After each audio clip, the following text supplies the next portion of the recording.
ஏனுங்க எல்லாத்துக்கும் வணக்கங்க. நான் உங்க மங்களம் மகேஷ். தமிழக காவல்துறையிடம் அமலாக்கத்துறை ஒரு 232 பக்கங்கள் கொண்ட ஒரு டாக்குமெண்ட்டை சப்மிட் பண்ணியிருக்காங்க. அந்த டாக்குமெண்ட்ல ட்ரூ வேல்யூ ஹோம்ஸ் அப்படின்னு சொல்லப்படக்கூடிய அந்த நிறுவனத்திடம் நடத்தப்பட்ட ரைட்ல கிடைக்கப்பட்ட ஆவணங்கள், கிடைக்கப்பட்ட ஆதாரங்கள் எல்லாத்தையுமே அந்த டாக்குமெண்ட்ல கொடுத்துருக்காங்க.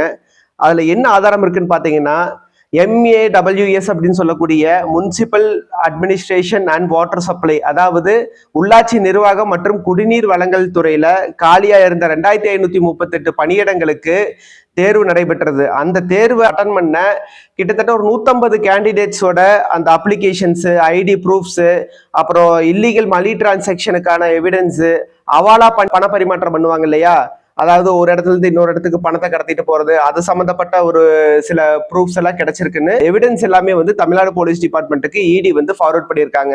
இந்த எவிடன்ஸின் பேர்ல நீங்க எஃப்ஐஆர் ஃபைல் பண்ணி முறையா விசாரணை செஞ்சு இதுக்கு பின்னாடி இருக்க உண்மைகளை வெளிக்கொண்டு வரணும்னு சொல்லியிருக்காங்க. இந்த குற்றச்சாட்டுக்கு பதில் கூறின தமிழகத்தினுடைய எதிர்க்கட்சி தலைவர் எடப்பாடி கே பழனிசாமி அவர்கள், திமுக மிகப்பெரிய ஊழல் செஞ்சிருக்கு, இந்த பணி நியமனத்துல கிட்டத்தட்ட ஒரு 888 கோடி ரூபாய் ஊழல் நடந்திருக்கு, இந்த துறையினுடைய அமைச்சர் பொறுப்பேற்று இது பதவி விலகணும் அப்படின்னு மிகப்பெரிய குற்றச்சாட்டை வச்சிருக்காரு. பாரதிய ஜனதா கட்சியினுடைய முன்னாள் மாநில தலைவர் அண்ணாமலை அவர்களும் கிட்டத்தட்ட பல கோடி ரூபாய் இந்த ஜாப் ஸ்கேம்ல நடந்திருக்குது, இதை முறையா எஃப்ஐஆர் ஃபைல் பண்ணி தமிழ்நாடு போலீஸ் டிபார்ட்மெண்ட் விசாரிக்கணும் அப்படின்னு சொல்லிட்டு ஒரு குற்றச்சாட்டை வச்சிருக்காரு. என்னதான் நடந்திருக்கும் இதுல? அந்த ட்ரூ வேல்யூ ஹோம்ஸ் அப்படிங்கிற நிறுவனம் அந்த ரியல் எஸ்டேட் மற்றும் அந்த கட்டுமான தொழில் சம்பந்தப்பட்ட தொழிலாம் பண்ணிட்டு வர்றாங்க. அது நம்ம KN நேரு இருக்காரு இல்லையா, திருச்சியை சேர்ந்த அமைச்சர், அவருடைய சகோதரரோட நிறுவனம் அப்படின்னு பரவலா சொல்லப்பட்டு வருது.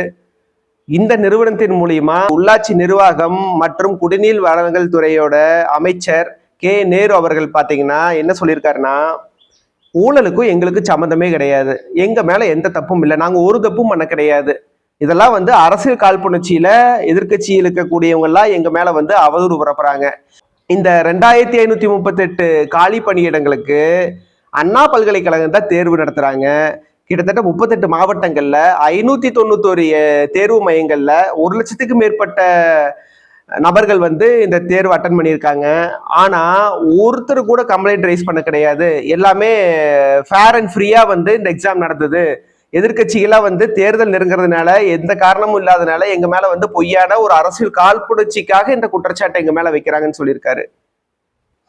உண்மையாலுமே இந்த 2538 காலி பணியிடங்களுக்கான தேர்வுல ஏதாவது முறைகேடு நடந்ததா? ட்ரூ வேல்யூ ஹோம்ஸுக்கும் அந்த 150 கேண்டிடேட்ஸ் அந்த எக்ஸாம் அட்டன் பண்ணி பாஸ் ஆகி அந்த பணியில உட்காந்துட்டு இருக்காங்க இல்லையா, அந்த 150 பேத்துக்கும் அந்த நிறுவனத்துக்கு ஏதாவது சம்பந்தம் இருக்கா இல்லையா? அவாலா பண பரிமாற்றம் நடந்ததுக்கும் அந்த ட்ரூ வேல்யூ ஹோம்ஸுக்கும் சம்மந்தம் இருக்கா இல்லையா? அந்த ட்ரூ வேல்யூ ஹோம்ஸே ஒருவேளை அந்த குற்றச்சாட்டுல ஈடுபட்டிருந்தாலும், அந்த ஒரு பண பரிமாற்றத்திலையும் இந்த ஜாப் ஸ்கேம்ல ஈடுபட்டிருந்தாலும் KN நேரு அவர்களுக்கும் அந்த நிறுவனத்துக்கும் தொடர்பு இருக்கா இல்லையா?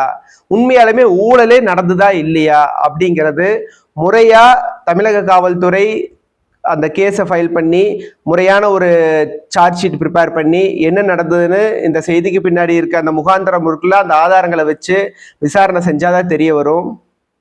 ஆக மொத்தத்துல இவங்களுக்கு ஓட்டு போட்டுட்டு உண்மையாலுமே இவங்க ஊழல் பண்ணாங்களா இல்லையான்னு வர இருக்க செய்தியெல்லாம் வெரிஃபை பண்ணி அதை நம்ம ஆராய்ஞ்சு பார்க்கறதுக்குள்ள அடுத்த தேர்தல் வந்துடுது. வழக்கம் போல 1000 500 வாங்கிக்கிட்டு ஓட்டை போட்டு அவங்கள மறுபடியும் தேர்ந்தெடுத்துடுறோம். மறுபடியும் அரைச்சமாவே அரைக்கிற மாதிரி முதல்ல இருந்து அவங்க ஒவ்வொரு திட்டத்திலையும் ஊழல் பண்ணாங்களா இல்லையா, அவங்க ஒவ்வொரு திட்டத்திலையும் முறைகேடு நடந்ததா இல்லையா அப்படின்னு ஆராயிருக்க மக்களுக்கு கரெக்டா இருக்கும். ஒவ்வொரு தேர்தல் முடிஞ்சதுக்கு அப்புறம் இதுதான் நடக்குது. தேர்தல் வந்தாச்சுன்னா திருவிழா வந்த மாதிரி பணப்புழக்கம் நிறைய இருக்குது. அந்த பணப்புழக்கத்துல மூழ்கி போன அரசியல்வாதிகள் ஊழல்ல தான் மூழ்கி போவாங்க. வேற என்ன பண்ண முடியும்? பணம் வாங்கிட்டு ஓட்டு போட மக்கள் தயார்னு அவங்க நம்பிட்டாங்கன்னா அந்த பணத்தை சட்டவிரோதமா சம்பாதிக்கிறதுக்கு என்னென்ன வழிகள் இருக்கோ அதெல்லாம் தான் கையாளுவாங்க. குப்பையில எப்படி ஊழல் பண்ணலாம், இந்த மாதிரி ஜாப் ஸ்கேம் எப்படி ஊழல் பண்ணலாம், ஒரு மக்கள் நலனுக்கான ஒரு திட்டங்கள்ல எப்படி ஊழல் பண்ணலாம் அப்படின்றத அவங்க யோசிப்பாங்க. இது அடிப்படை மக்களிடமிருந்து ஒரு திருத்தம் வரணும். என்னதான் அவங்க வந்து ஓட்டுக்கு காசு கொடுத்தாலும் அதை நாங்க வாங்க மாட்டோம், முறையானவங்களை நாங்க தேர்ந்தெடுப்போம் மக்கள் என்னைக்கு முடிவு பண்றாங்களோ அன்னைக்கு தான் இந்த ஊழல்ல இருந்து தமிழகம் விடுபட முடியும். அப்படி இல்லாட்டி அரசியலில் ஒரு புது ரத்தத்தை பாய்ச்சணும், ஒரு புதிய தலைவர்கள், ஒரு எழுச்சி மிகுந்த தலைவர்கள், ஒரு நேர்மையான ஒரு அரசாங்கத்தை நடத்தக்கூடிய தலைவர்கள், அந்த அரசாங்கத்தை எதிர்பார்க்கக்கூடிய தலைவர்கள் வந்து என்றைக்கு தமிழகத்தில் ஆட்சிக்கு வராங்களோ அன்றைக்கு தமிழக மக்களுக்கு ஒரு சிறப்பான ஒரு ஆட்சி கிடைக்கும் அப்படிங்கிறதுல எந்த ஒரு மாற்றமும் இல்லை.